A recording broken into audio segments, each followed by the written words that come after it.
Mechanical engineering ಎಂದರೇನು? What is mechanical engineering? ನಮಸ್ಕಾರ, ನಾನು ಸುನಿಲ್. ಅರಿವು ಯೂಟ್ಯೂಬ್ ಚಾನಲ್ಗೆ ಸ್ವಾಗತ. ನಮ್ಮ ಅರಿವು ಯೂಟ್ಯೂಬ್ ಚಾನಲ್ನ ಸಬ್ಸ್ಕ್ರೈಬ್ ಮಾಡಿ ಮತ್ತು ಈ ವಿಡಿಯೋನ ಲೈಕ್ ಮಾಡೋದನ್ನ ಮರಿಬೇಡಿ. ಇವತ್ತು ಮೆಕ್ಯಾನಿಕಲ್ ಇಂಜಿನಿಯರಿಂಗ್ ಅಂದರೆ ಏನು ಅಂತ ತಿಳ್ಕೊಳ್ಳೋಣ. ನೀವು ಮೆಕ್ಯಾನಿಕಲ್ ಅನ್ನೋ ಪದದ ಅರ್ಥ ನೋಡಿದ್ರೆ ಯಂತ್ರೋಪಕರಣಗಳಿಗೆ ಅಥವಾ ಉಪಕರಣಗಳಿಗೆ ಸಂಬಂಧಿಸಿದಂತ ಅರ್ಥ ಬರುತ್ತೆ. ಇದು ಇನ್ನೊಂದು ಅರ್ಥ ಯಂತ್ರಗಳಿಂದ ಕಾರ್ಯನಿರ್ವಹಿಸುವ ಅಥವಾ ಉತ್ಪಾದಿಸಲಾಗುವ ಅಂತ ಅರ್ಥನೂ ಕೊಡುತ್ತೆ. ಇನ್ನು ಮೆಕ್ಯಾನಿಕಲ್ ಇಂಜಿನಿಯರಿಂಗ್ ಅಂದರೆ ಕೈಗಾರಿಕಾ ಕ್ಷೇತ್ರಗಳಲ್ಲಿ ಬಳಸುವ ಯಂತ್ರೋಪಕರಣಗಳ ವಿನ್ಯಾಸ, ಡಿಸೈನ್, ನಿರ್ಮಾಣ, ಕನ್ಸ್ಟ್ರಕ್ಷನ್, ತಯಾರಿಕೆ, ಡೆವಲಪ್ಮೆಂಟ್ ಮತ್ತು ಅವುಗಳ ಬಳಕೆ ಬಗ್ಗೆ ಅಧ್ಯಯನ ಮಾಡುವ ಇಂಜಿನಿಯರಿಂಗ್ ವಿಭಾಗ. ನಿಮಗೆ ಗೊತ್ತಿರಲಿ, ಮಾನವ ನಿರ್ಮಿತ ಬಹುತೇಕ ಚಲಿಸುವ ವಸ್ತುಗಳ ಹಿಂದೆ ಒಬ್ಬ ಮೆಕ್ಯಾನಿಕಲ್ ಇಂಜಿನಿಯರಿಂಗ್ ಕಾನ್ಸೆಪ್ಟ್ ಇರುತ್ತೆ. ಉದಾಹರಣೆಗೆ ನಾವು ಓಡಿಸೋ ಕಾರು, ಬೈಕು, ಏರೋಪ್ಲೇನು, ಕಾರ್ಖಾನೆ ಯಂತ್ರೋಪಕರಣಗಳು, ವಾಷಿಂಗ್ ಮಿಷಿನ್, ರೆಫ್ರಿಜಿರೇಟರ್, ಇದರೆಲ್ಲದರ ವಿನ್ಯಾಸ ಮತ್ತು ತಯಾರಿಕೆಯಲ್ಲಿ ಮೆಕ್ಯಾನಿಕಲ್ ಇಂಜಿನಿಯರ್ಸ್ ಪಾತ್ರ ಬಹಳ ಮುಖ್ಯ.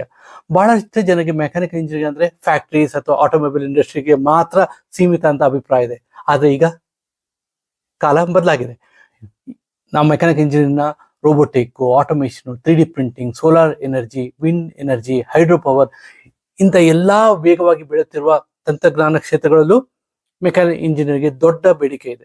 ಆದ್ರಿಂದ ಮೆಕ್ಯಾನಿಕಲ್ ಇಂಜಿನಿಯರಿಂಗ್ ಇಂದಿಗೂ ಅತ್ಯಂತ ಪ್ರಮುಖ ಮತ್ತು ಎವರ್ಗ್ರೀನ್ ಬ್ರಾಂಚ್ ಅಂತ ಹೇಳ್ಬೋದು. ಈಗ ಒಂದೆರಡು ರಿಯಲ್ ವರ್ಲ್ಡ್ ಎಕ್ಸಾಂಪಲ್ ನೋಡೋಣ.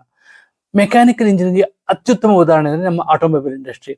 ಒಂದು ಕಾರ್ನಲ್ಲಿರುವ ಇಂಜಿನ್ನು, braking system, suspension, AC system ಇವೆಲ್ಲ ಮೆಕ್ಯಾನಿಕಲ್ ಇಂಜಿನಿಯರಿಂಗ್ ಪ್ರಿನ್ಸಿಪಲ್ ಬಳಸಿ ಡಿಸೈನ್ ಮಾಡಲಾಗುತ್ತೆ. ಈಗ ಎಲೆಕ್ಟ್ರಿಕ್ ವೆಹಿಕಲ್, EV ಹೆಚ್ಚಾಗುತ್ತಿರೋದ್ರಿಂದ ಮೆಕ್ಯಾನಿಕಲ್ ಇಂಜಿನಿಯರಿಂಗೂ ಇನ್ನಷ್ಟು ಅವಕಾಶಗಳು ಬರ್ತಾ ಇದೆ. ಮೆಕ್ಯಾನಿಕಲ್ ಇಂಜಿನಿಯರಿಂಗ್ ವಿದ್ಯಾರ್ಥಿ ಏನು ಕಲಿತಾರೆ ಅಂದ್ರೆ ಅವ್ರು ಏನ್ ಇಂಜಿನಿಯರಿಂಗ್ ಸೇರ್ಕೊಂಡಾಗ ಕಲಿತಾರೆ ಅಂತ ನೋಡೋಣ. ಫಸ್ಟ್ ಥರ್ಮೋಡೈನಮಿಕ್ಸ್, ಹೀಟ್ ಮತ್ತು ಎನರ್ಜಿ ಹೇಗೆ ಕೆಲಸ ಮಾಡುತ್ತೆ ಅನ್ನೋದನ್ನ ತಿಳ್ಕೊತಾರೆ. ಫ್ಲೂಯಿಡ್ ಮೆಕ್ಯಾನಿಕ್ಸ್, ಲಿಕ್ವಿಡ್ ಮತ್ತು ಗ್ಯಾಸ್ ಫ್ಲೋ ಬಗ್ಗೆ ಸ್ಟಡಿ ಮಾಡೋದು. ಮೆಷಿನ್ ಡಿಸೈನ್, ಯಂತ್ರೋಪಕರಣಗಳ ವಿನ್ಯಾಸ. ಮ್ಯಾನುಫ್ಯಾಕ್ಚರಿಂಗ್ ಟೆಕ್ನಾಲಜಿ, ಫ್ಯಾಕ್ಟರಿಗಳಲ್ಲಿ ಉತ್ಪಾದನಾ ವಿಧಾನ. ರೋಬೋಟಿಕ್ ಅಂಡ್ ಆಟೋಮೇಷನ್, ಸ್ವಯಂ ಚಾಲಿತ ಯಂತ್ರಗಳ ತಂತ್ರಜ್ಞಾನ. CAD and CAM software, computer ಮೂಲಕ ಮೆಷಿನ್ ಡಿಸೈನ್ ಮಾಡೋ ವಿಧಾನ. ಮೆಕ್ಯಾನಿಕಲ್ ಇಂಜಿನಿಯರ್ ಏನ್ ಮಾಡ್ತಾರೆ ಅಂದ್ರೆ ಒಬ್ಬ ಮೆಕ್ಯಾನಿಕಲ್ ಇಂಜಿನಿಯರ್ಗೆ ಏನ್ ಮಾಡ್ತಾರೆ ಅಂತ ನೋಡೋಣ. ಮೆಕ್ಯಾನಿಕಲ್ ಇಂಜಿನಿಯರ್ ಯಂತ್ರೋಪಕರಣಗಳ ವಿನ್ಯಾಸ, ಪರೀಕ್ಷೆ, ಉತ್ಪಾದನೆ ಮತ್ತು ನಿರ್ವಹಣೆ ಕೆಲಸ ಮಾಡ್ತಾರೆ. ಇವ್ರು ಕೆಲಸ ಮಾಡೋ ಪ್ರಮುಖ ಕ್ಷೇತ್ರಗಳಂದ್ರೆ automobile and EV industry, robotic and automation, aerospace industry, manufacturing industry, renewable energy sector. ಮತ್ತೆ ಕ್ಯಾರಿಯರ್ ಆಪರ್ಚುನಿಟಿ ತಿಳ್ಕೊಳ್ಳೋಣ. ಮೊದಲನೇದಾಗಿ ಆಟೋಮೊಬೈಲ್ ಇಂಡಸ್ಟ್ರೀಸ್ ಅಂದ್ರೆ ಆಟೋಮೊಬೈಲ್ ಇಂಜಿನಿಯರ್ ಆಗಿ ಕಾರು ಮತ್ತು ಬೈಕ್ ಇಂಡಸ್ಟ್ರಿ ಕೆಲಸ ಮಾಡ್ಬೋದು. ಪ್ರೊಡಕ್ಷನ್ ಇಂಜಿನಿಯರ್, ಮ್ಯಾನುಫ್ಯಾಕ್ಚರಿಂಗ್ ಕಂಪನಿಗಳು ಕೆಲಸ ಮಾಡ್ಬೋದು. ರೋಬೋಟಿಕ್ ಇಂಜಿನಿಯರ್, ಆಟೋಮೇಷನ್ ಕ್ಷೇತ್ರದಲ್ಲಿ ಜಾಬ್ ಆಪರ್ಚುನಿಟಿ ಇರುತ್ತೆ. Aerospace engineer, aircraft design sector ಅಲ್ಲಿ ಕೆಲಸದ ಅವಕಾಶ ಇರುತ್ತೆ. ಎನರ್ಜಿ ಇಂಜಿನಿಯರ್ ಅಂದ್ರೆ ಸೋಲಾರ್ ಮತ್ತು ವಿಂಡ್ ಪವರ್ ಸೆಕ್ಟರ್ ಅಲ್ಲಿ ಅವಕಾಶ ಇರುತ್ತೆ. ಮತ್ತೆ ಸರ್ಕಾರಿ ಹುದ್ದೆಗಳು BHEL, HAL, ISRO, railways, DRDO ಅಲ್ಲೂ ಜಾಬ್ ಆಪರ್ಚುನಿಟಿ ಇರುತ್ತೆ. ಈಗ ಮೆಕ್ಯಾನಿಕಲ್ ಇಂಜಿನಿಯರಿಂಗ್ನ ಪ್ರೋಸ್ ಅಂಡ್ ಕಾನ್ಸ್ ಅಂದ್ರೆ ಪ್ರೋಸ್ ಅಂದ್ರೆ ಅಡ್ವಾಂಟೇಜ್ ಮತ್ತು ಚಾಲೆಂಜಸ್ ನೋಡೋಣ.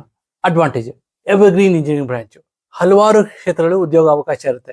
ಕೋರ್ ಇಂಜಿನಿಯರಿಂಗ್ ನಾಲೆಜ್ ಸ್ಟ್ರಾಂಗ್ ಆಗಿರುತ್ತೆ. ಮತ್ತೆ ಫ್ಯೂಚರ್ ಟೆಕ್ನಾಲಜಿಲಿ ಒಳ್ಳೆ ಅವಕಾಶ ಇರುತ್ತೆ. ಈಗ ಚಾಲೆಂಜಸ್ ಅಂದ್ರೆ ಸವಾಲುಗಳು, ಕೆಲವೊಮ್ಮೆ ಫೀಲ್ಡ್ ವರ್ಕ್ ಹೆಚ್ಚಿರುತ್ತೆ.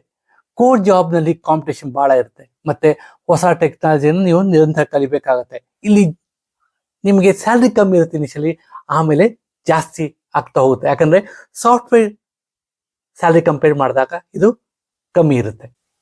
ಆದ್ರೆ ನಿಮ್ಮ ಎಕ್ಸ್ಪೀರಿಯನ್ಸ್ ಜಾಸ್ತಿ ಆದಾಗೂ ಇನ್ಕ್ರೀಸ್ ಆಗ್ತಾ ಹೋಗುತ್ತೆ. ಇವಾಗ ಎಕ್ಸ್ಪರ್ಟ್ ಒಪಿನಿಯನ್ ನೋಡೋಣ, ಏನ್ ಹೇಳ್ತಾರೆ ಅಂತ ಎಕ್ಸ್ಪರ್ಟ್ಗಳು. ಮೆಕ್ಯಾನಿಕಲ್ ಇಂಜಿನಿಯರಿಂಗ್ ತಗೋಬೇಕೋ ಬೇಡೋ ಅಂತ. ಮೆಕ್ಯಾನಿಕಲ್ ಇಂಜಿನಿಯರಿಂಗ್ ಒಂದು ಮದರ್ ಬ್ರಾಂಚ್ ಆಫ್ ಇಂಜಿನಿಯರಿಂಗ್ ಅಂತ ಕರೀತಾರೆ. ಯಾಕಂದ್ರೆ ಪ್ರತಿ ಇಂಡಸ್ಟ್ರಿಯಲ್ಲೂ ಮೆಕ್ಯಾನಿಕಲ್ ಇಂಜಿನಿಯರ್ ಪಾರ್ಟ್ ಇದ್ದೇ ಇರುತ್ತೆ. ಅಂದ್ರೆ ಅವ್ರಿಗೆ ಆಪರ್ಚುನಿಟಿ ಇದ್ದೇ ಇರುತ್ತೆ. ಮುಂದಿನ ದಿನಗಳಲ್ಲಿ EV, robotic, automation, renewable energy ಎಲ್ಲಾ ಸೆಕ್ಟರ್ಗಳಿಗೂ ಒಳ್ಳೆ ಸ್ಕಿಲ್ಡ್ ಮೆಕ್ಯಾನಿಕಲ್ ಇಂಜಿನಿಯರ್ ಬೇಕು. ಮೆಷಿನ್ ಬಗ್ಗೆ ನಿಮ್ಗೆ ಆಸಕ್ತಿ ಇದ್ರೆ, ಡಿಸೈನ್ ಮತ್ತು ಇನೋವೇಷನ್ ಇಷ್ಟ ಇದ್ರೆ ಮೆಕ್ಯಾನಿಕಲ್ ಇಂಜಿನಿಯರಿಂಗ್ ಒಳ್ಳೆ ಕೆರಿಯರ್ ಆಪ್ಷನ್ ಆಗುತ್ತೆ. ಸೊ ಅದನ್ನು ಯೋಚನೆ ಮಾಡಿ ನೀವು ಮೆಕ್ಯಾನಿಕಲ್ ಇಂಜಿನಿಯರ್ ಬ್ರಾಂಚ್ ಅನ್ನು ತಗೋಬಹುದು. ಧನ್ಯವಾದಗಳು.